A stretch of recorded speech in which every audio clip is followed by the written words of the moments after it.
Hello साथियों, नमस्कार। आप सभी लोगों का आपके अपने यूट्यूब चैनल बोधपूर्ण एग्जाम क्लासेस पर स्वागत है। जो आज हम आप सभी लोगों को पढ़ाएंगे पॉलिटी का जो है हम पढ़ाएंगे मौलिक अधिकार। तो यहाँ पर जो मौलिक अधिकार है, देखा जाए 2022 में जब जो ग्रुप डी का पेपर हुआ था तो उसमें हर एक शिफ्ट में मौलिक अधिकार से एक या दो दो क्वेश्चन जरूर बनते थे। तो उसी को ध्यान में रखते हुए आज हम आप सभी लोगों को जो है मौलिक अधिकार के बारे में पहले थ्योरेटिकल कॉन्सेप्ट को समझाएंगे, बताएंगे। फिर उसके बाद में जिससे इस जो टॉपिक से जितने भी क्वेश्चन बन सकते थे या बने हैं जो प्रीवियस ईयर में, या और जो बन सकते हैं जो संभावित हैं, उन सभी क्वेश्चन को हमने सम्मिलित किया है। और यहाँ पर मतलब हमारा जो ये टॉपिक हो जाएगा मौलिक अधिकार यानी मूल अधिकार का, ये कंप्लीट हो जाएगा टॉपिक भी, और एमसीक्यू के माध्यम से हम लोग क्वेश्चन भी कर लेंगे। तो पहले यहाँ पर जो मौलिक अधिकार क्या है, तो आप सभी लोगों को पता होगा जो मौलिक अधिकार है यानी मूल अधिकार, यहाँ पर जो किसी भी देश के सीमा के अंदर जो मिलने वाला अधिकार है उसे हम लोग क्या कहते हैं? मौलिक अधिकार कहते हैं। किसी भी देश के सीमा के अंदर जो मिलने वाला अधिकार है उसे हम लोग क्या कहते हैं? उसे हम लोग मौलिक अधिकार कहते हैं। जो मौलिक अधिकार होता है, क्या होता है? मौलिक अधिकार होता है ये स्वतंत्रता की रक्षा तथा स्वतंत्रता की सीमा को सीमित करता है। मौलिक अधिकार स्वतंत्रता की रक्षा करता है और स्वतंत्रता की सीमा को निर्धारित करता है कि भारत के नागरिक हैं, भारत के नागरिक को कितना स्वतंत्रता का अधिकार मिला है और उनकी रक्षा कौन करेगा। तो ये किस में वर्णित है? ये भारतीय संविधान के मूल अधिकार यानी मौलिक अधिकार में वर्णित है। जो मौलिक अधिकार है, ये मौलिक अधिकार ये पूछा जाता है कई बार पेपर में कि मौलिक अधिकार भारतीय संविधान में कहाँ से लिया गया। तो जैसे कोई ना कोई हर एक जितना भी संविधान जो अपना भारत देश का बना है, कहीं ना कहीं किसी से कुछ कॉपी करके और कुछ उसमें संशोधन यानी उसको कुछ और अपने आप से जोड़ के बनाया गया है। तो इसी तरह से जो ये मौलिक अधिकार है, ये मौलिक अधिकार जो भारतीय संविधान में संयुक्त राज्य अमेरिका यानी यूएसए से लिया गया है। कहाँ से? यूएसए से। अब फिर हम अपने यहाँ पर चलते हैं अगले पॉइंट पर। जो मौलिक अधिकार है, मौलिक अधिकार को और किस नाम से जानते हैं? क्योंकि ये भी कई बार क्वेश्चन में पूछा गया है कि मौलिक अधिकार को किस नाम से और जानते हैं। तो इसे भारत का अधिकार पत्र या इसे मैग्ना कार्टा भी कहा जाता है। किसको? मौलिक अधिकार को। मौलिक अधिकार जो है भारतीय संविधान के भाग 3 अनुच्छेद जो है 12 से 35 तक इसका वर्णन किया गया है। संविधान के भाग 3 में और अनुच्छेद 12 से 35 तक भारतीय संविधान में इसका मौलिक अधिकार का वर्णन किया गया है। जो मूल संविधान में जब मतलब संविधान बना था तो उसमें जो टोटल 7 मौलिक अधिकार थे, लेकिन जो वर्तमान संविधान है जब संपत्ति के अधिकार को खत्म कर दिया गया तब जो वर्तमान जो संविधान में टोटल 6 मौलिक अधिकार बचे हैं। अब हम लोग अपने अगले स्लाइड पर चलते हैं। यहाँ पर जो हमारा 44वां संविधान संशोधन था 1978 में, अनुच्छेद 31 यानी जो संपत्ति का जो अधिकार था, संपत्ति का अधिकार, उसको मौलिक अधिकार से हटाकर अनुच्छेद 300 के अंतर्गत कानूनी अधिकार कर दिया गया। तो इस तरह से जो संपत्ति का अधिकार था वो क्या था? संपत्ति का अधिकार वो यहाँ पर जो मौलिक अधिकार था वो कानूनी अधिकार के रूप में 1978 में 44वें संविधान संशोधन द्वारा हटाकर कानूनी अधिकार कर दिया गया। यहाँ पर जो वर्तमान संविधान में जब ये मौलिक अधिकार खत्म हो गया तो जो वर्तमान संविधान में कुल 6 प्रकार के मौलिक अधिकार बचे हैं। कौन कौन से? जो पहला है समानता का अधिकार। इसमें जो है समानता के अधिकार में अनुच्छेद 14, 15, 16, 17, 18 मतलब टोटल जो है 5 अनुच्छेद समानता के अधिकार को प्रदर्शित करते हैं भारतीय संविधान में। फिर दूसरा जो मौलिक अधिकार है अपना स्वतंत्रता का अधिकार। इसी तरह से जो तीसरा अधिकार है शोषण के विरुद्ध अधिकार। चौथा है धार्मिक स्वतंत्रता का अधिकार। पांचवा है संस्कृति एवं शिक्षा संबंधी अधिकार। जो छठा है संपत्ति का अधिकार, ये जो अनुच्छेद 31 में था इसको अब हटा दिया गया है। 44वें संविधान संशोधन 1978 द्वारा इसे हटा दिया गया है। और यहाँ जो 7वां जो संवैधानिक उपचारों का अधिकार अनुच्छेद 32 में वर्णित है, जिसे भीमराव अंबेडकर ने संविधान की आत्मा भी कहा था। तो इस तरह से जो हमारा जो वर्तमान संविधान में 6 प्रकार के जो मौलिक अधिकार हैं, 6 प्रकार के, यहाँ पर संपत्ति का अधिकार हटा दिया जाए तब 6 ही मौलिक अधिकार बनते हैं। और जो समानता का अधिकार है इसमें टोटल 5 अनुच्छेद हैं, 14, 15, 16, 17, 18। स्वतंत्रता का अधिकार है उसमें अनुच्छेद 19, 20, 21, 22, इसी तरह से जो शोषण के विरुद्ध अधिकार है उन अनुच्छेद 23, 24, 23 में क्या बताया गया है। और इसी तरह से जैसे 23 में ये बताया गया है कि हम लोग जबरदस्ती किसी से काम नहीं करा सकते, ना उसको, ना किसी मनुष्य का हम लोग दुर्व्यापार यानी उससे उसका जो खरीद विक्रय नहीं कर सकते हैं, ना उसे बेगार भी करा सकते हैं, मतलब बिना पैसे के काम करा सकते हैं। 24वें अनुच्छेद में ये बताया गया है कि जो बालकों के नियोजन में बालकों को कारखानों में जैसे नहीं लगाया जा सकता है, उनको जो 14 वर्ष से कम बालक हैं उनको कारखानों या जो माना जाए ऐसे काम जिससे जो खतरनाक काम हो, तो उन खतरनाक कामों में इन बच्चों को नहीं लगाया जा सकता है। फिर इसी तरह से धार्मिक स्वतंत्रता का अधिकार है अनुच्छेद 25, 26, 27, 28 में। संस्कृति एवं शिक्षा संबंधी अधिकार 29, 30 में। संवैधानिक उपचारों का अधिकार अनुच्छेद 32 में है। तो हम लोग अपने फिर अगले स्लाइड पर चलते हैं। इन एक एक अनुच्छेद के बारे में हम लोग विधिवत से जानेंगे। तो यहाँ पर जो पहला अधिकार है समानता का अधिकार, कौन सा, जो पहला अधिकार था समानता का अधिकार, इसमें कौन कौन से अनुच्छेद थे, अनुच्छेद 14, 15, 16, 17, 18। जो अनुच्छेद 14 था ये विधि के समक्ष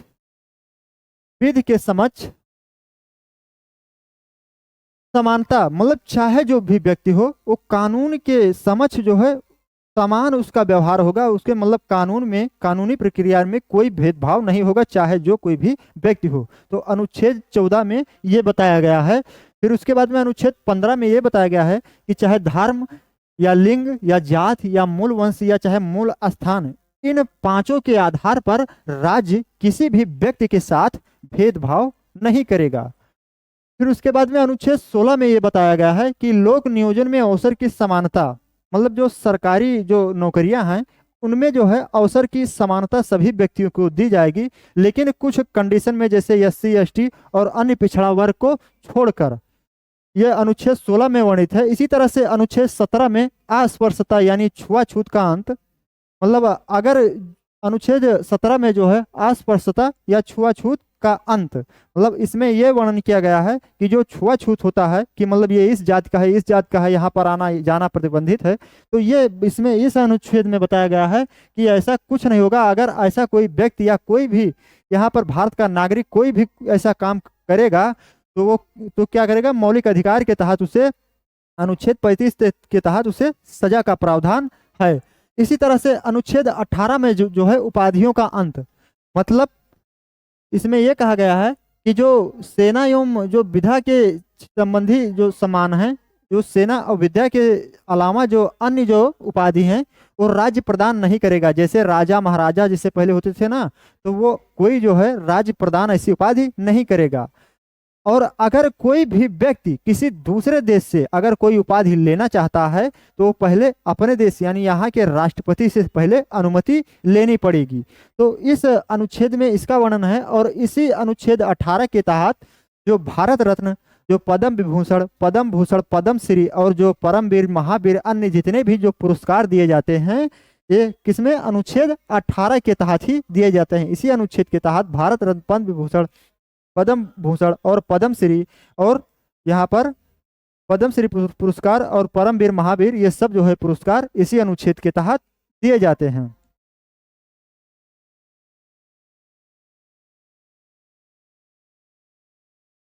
और जो दूसरा है, दूसरा हमारा क्या है, मौलिक अधिकार है स्वतंत्रता का अधिकार। स्वतंत्रता का अधिकार इसमें क्या है, यह अनुच्छेद 21, अनुच्छेद 19, 20, 21, 22, मतलब इसमें टोटल जो स्वतंत्रता के अधिकार हैं इसमें 4 अनुच्छेद हैं। कौन कौन से, अनुच्छेद 19, 20, अनुच्छेद 21, अनुच्छेद 22। तो इसमें जो है टोटल 4 अनुच्छेद हैं स्वतंत्रता के अधिकार में। यहाँ पर जो अनुच्छेद 19 में, अनुच्छेद 19 जो है केवल भारतीय लोगों को प्राप्त है। अनुच्छेद 19 में जैसे हम लोगों को झंडा फहराने की स्वतंत्रता है, हमें बोलने की स्वतंत्रता है, शांतिपूर्वक सभा बनाने की स्वतंत्रता है, आजीविका चलाने की स्वतंत्रता है, देश में कहीं भी घूमने की स्वतंत्रता है। मतलब जो अनुच्छेद में, अनुच्छेद 19 में जो अन्य जो स्वतंत्रताएं होती हैं हमारे जीवन से संबंधित, ये सभी स्वतंत्रताएं अनुच्छेद 19 में दी गई हैं। फिर उसके बाद में अनुच्छेद जो 20 है, अनुच्छेद 20 में अपराधों के लिए दोष सिद्ध के संबंध में संरक्षण का अधिकार है।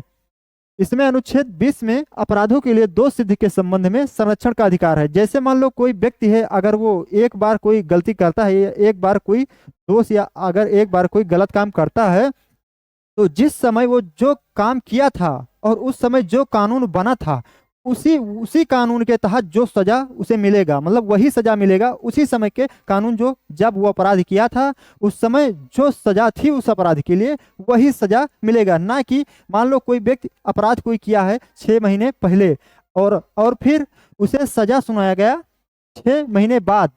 6 महीने बाद मतलब पूरे 6 महीने के अंतर में उसे सजा सुनाया गया और 6 महीने में क्या हो गया, 6 महीने में सजा का जो प्रावधान है कुछ प्रक्रिया चेंज हो गया।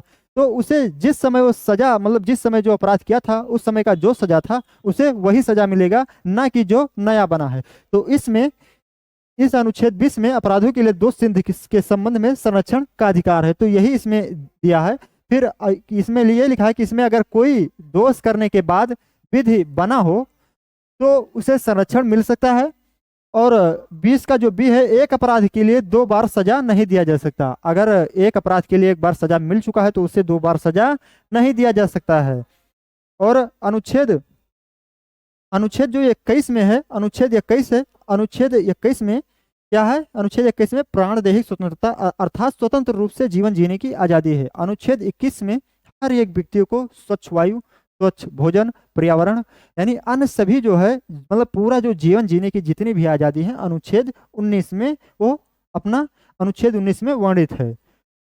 अगर मान लीजिए आपातकाल की स्थिति में, मान लो आपातकाल लग गया देश में अनुच्छेद 352 के तहत, तो ये जो सारे जितने मौलिक अधिकार हैं वो निलंबित किए जा सकते हैं। लेकिन यहाँ पर जो अनुच्छेद 21 है, प्राणदैहिक स्वतंत्रता अर्थात स्वतंत्र रूप से जीवन जीने की आजादी, ये जो है मौलिक अधिकार कभी भी निलंबित नहीं किया जा सकता है। तो ये भी क्वेश्चन में पूछ लेता है कभी कभी। अब हम लोग अपने अगले स्लाइड पर चलते हैं। अगला स्लाइड,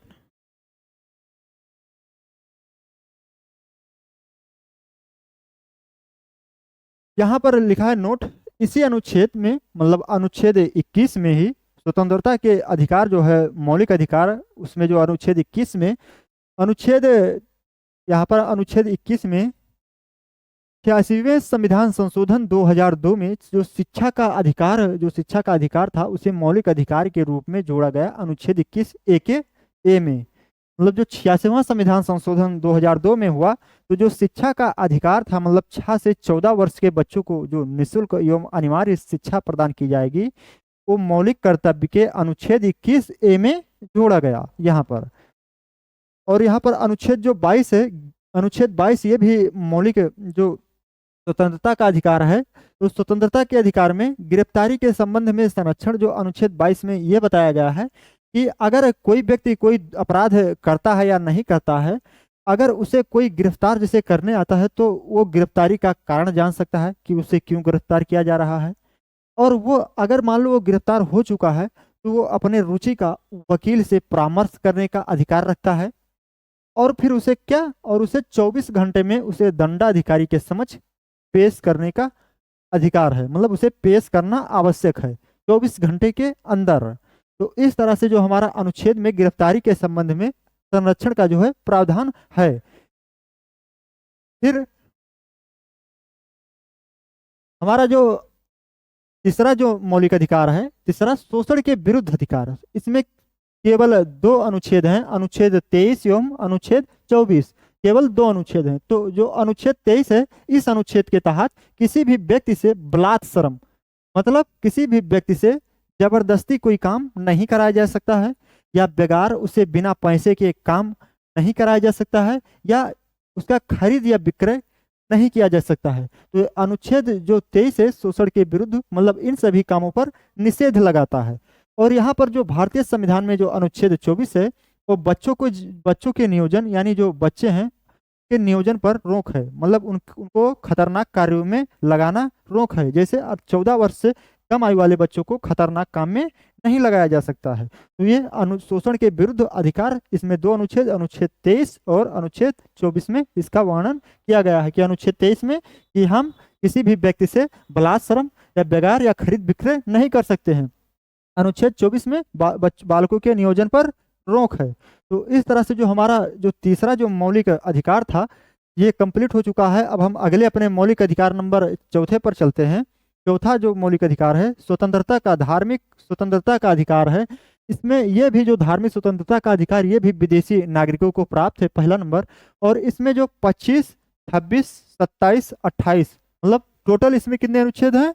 इसमें 25, अनुच्छेद 25, अनुच्छेद 26, अनुच्छेद 27, अनुच्छेद 28, इसमें टोटल 4 अनुच्छेद हैं। तो जो अनुच्छेद 25 है इसमें यह कहा गया है कि धार्मिक स्वतंत्रता का अधिकार अर्थात भारत में रहने वाला नागरिक किसी भी धर्म को अपना सकता है और प्रचार कर सकता है। अनुच्छेद 25 में यह बताया गया है कि भारत में रहने वाला कोई भी नागरिक हो वो अपने हिसाब से अपना धर्म अपना सकता है और उसका प्रचार प्रसार बेधड़क से कर सकता है। तो अनुच्छेद 25 में इसका वर्णन किया गया है। फिर उसके बाद में अनुच्छेद 26 में है कोई भी व्यक्ति अपने धर्म के धार्मिक संस्थाओं की स्थापना कर सकता है।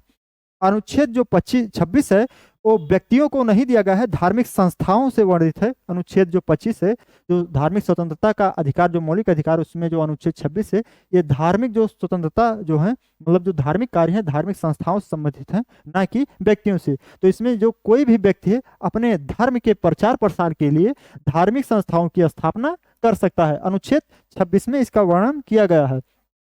इसी तरह से अनुच्छेद जो 27 में है इसमें अनुच्छेद 27 में यह है राज्य सरकार किसी भी धार्मिक संस्थाओं पर टैक्स यानी कर नहीं लगा सकती।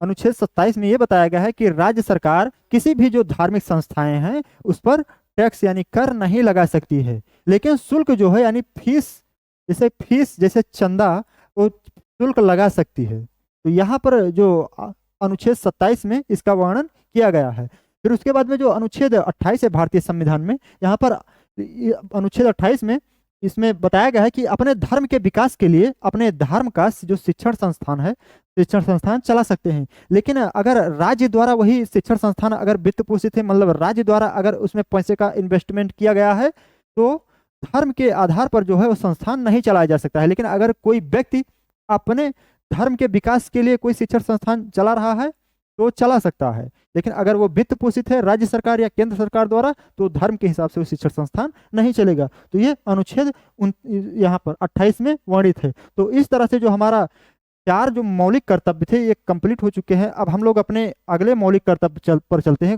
मौलिक कर्तव्य नंबर 5 है संस्कृति एवं शिक्षा संबंधी अधिकार। इसमें टोटल 2 अनुच्छेद हैं, अनुच्छेद 29 और अनुच्छेद 30, 2 अनुच्छेद हैं। यहाँ पर यह भी जो है सिर्फ भारतीयों को प्राप्त है। यहाँ पर जो अनुच्छेद 29 में ये बताया गया है कि जो अल्पसंख्यक हैं या जो माइनॉरिटी लोग हैं या जो बहुत कम संख्या में जो पाए जाते हैं तो जो अल्पसंख्यक वर्गों के हितों का संरक्षण अर्थात अल्पसंख्यक लोगों को अपनी भाषा, लिपि एवं संस्कृति तथा शिक्षण संस्थानों को बनाए रखने का अधिकार है। मतलब इसमें अल्पसंख्यक जो वर्गों के लोगों को बढ़ावा दिया गया है कि अपनी वो शिक्षा, संस्कृति और अपने जो लिपि हैं उनको बनाए रखने का अधिकार है। अनुच्छेद किसमें? अनुच्छेद 29 में।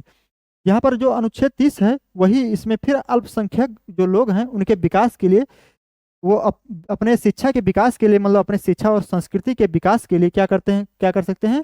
शिक्षण संस्थान की स्थापना कर सकते हैं। तो यहाँ पर जो अनुच्छेद जो 29 और 30 है अल्पसंख्यक को संरक्षण प्रदान किया गया है। मतलब जो हमारा 5वां जो मौलिक अधिकार था, 5वां संस्कृति एवं शिक्षा संबंधी अधिकार, इसमें 2 अनुच्छेद, अनुच्छेद 29, अनुच्छेद 30 अल्पसंख्यक से संबंधित था। मतलब जो अनुच्छेद 29 था इसमें अल्पसंख्यक जो लोग हैं अपने विकास के लिए अपनी जो लिपि, भाषा और संस्कृति को बनाए रखने का अधिकार है।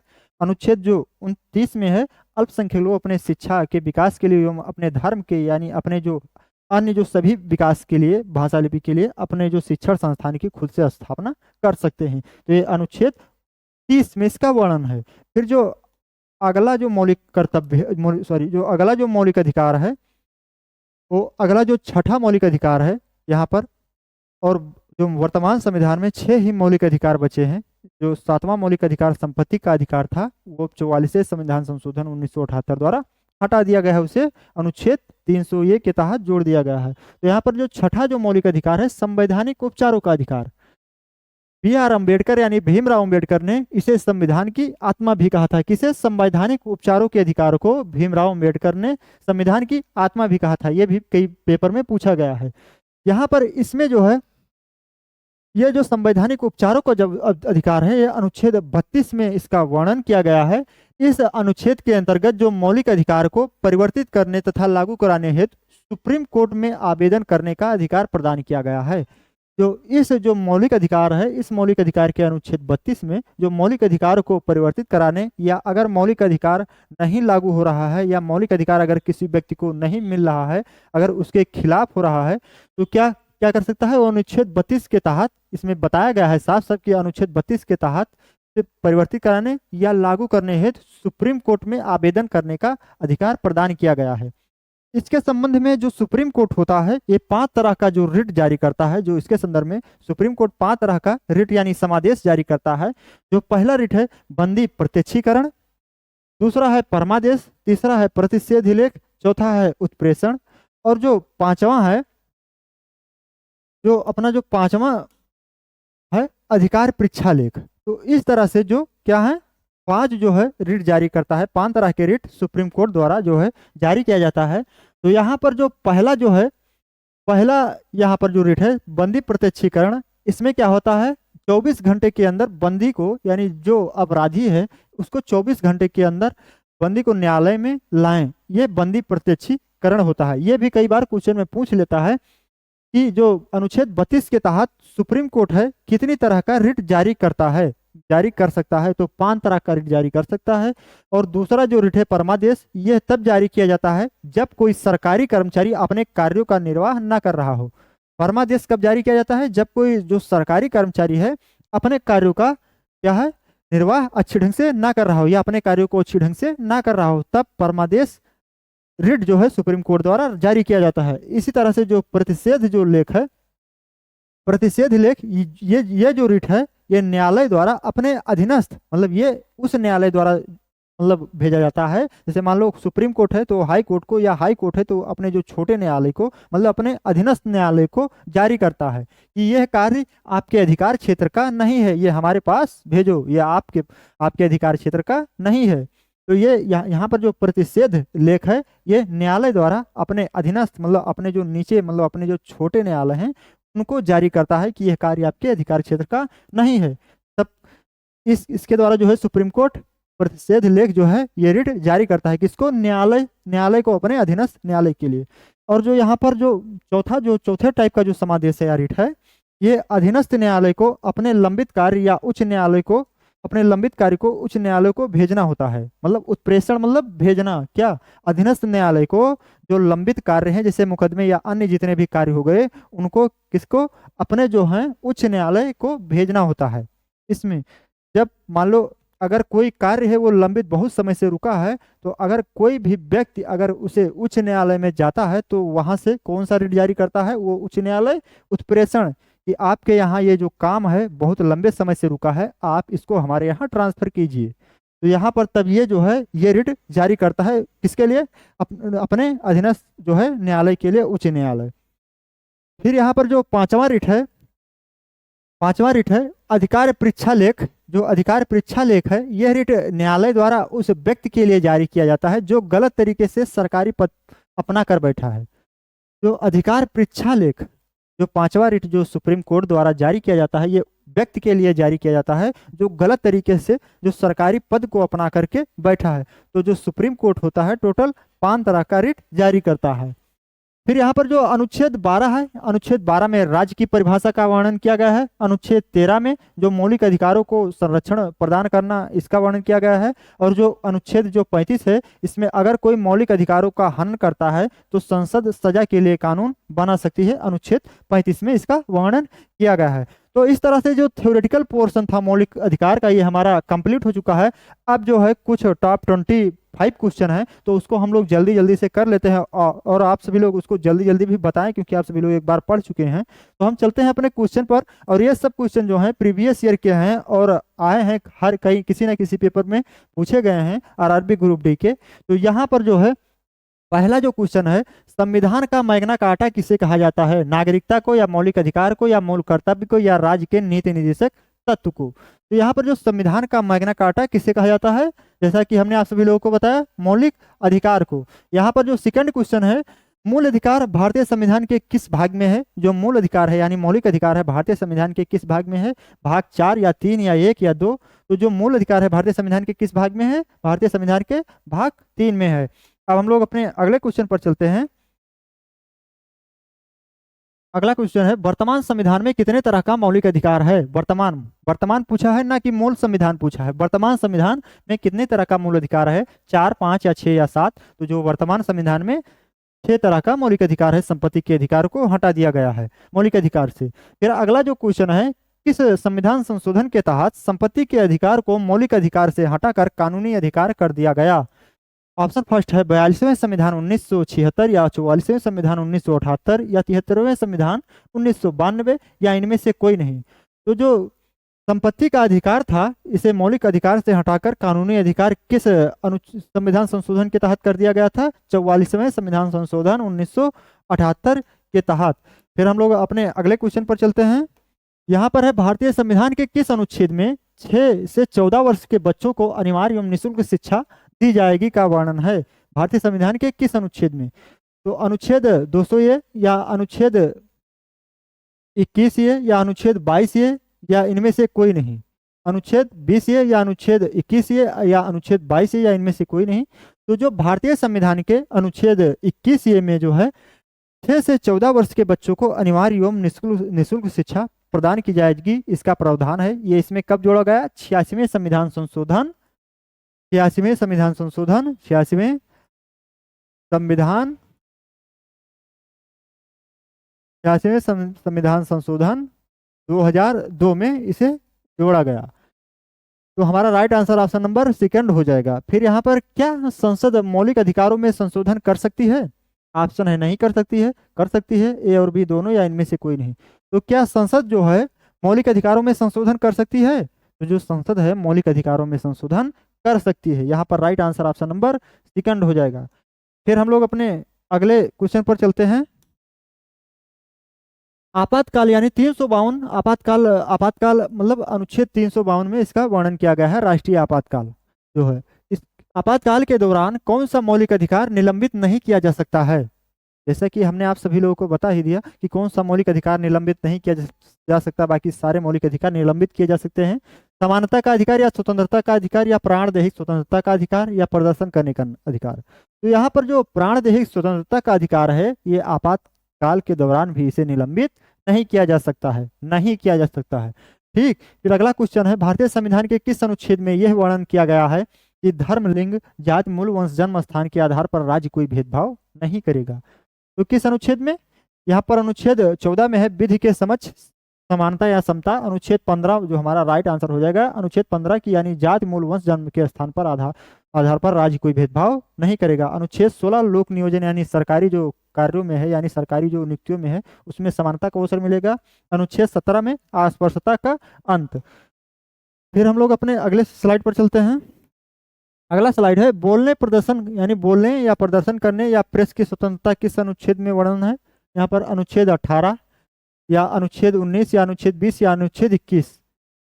तो यहाँ पर जो अनुच्छेद 18 है, अनुच्छेद 18 का है क्या है? उपाधियों का अंत। अनुच्छेद 19 क्या है? अनुच्छेद 19 के ए में यहाँ पर अनुच्छेद 19 के ए में यहाँ पर मतलब अनुच्छेद 19 में ही बोलने, प्रदर्शन करने एवं प्रेस की स्वतंत्रता का वर्णन यहाँ पर अनुच्छेद ए में किया गया है।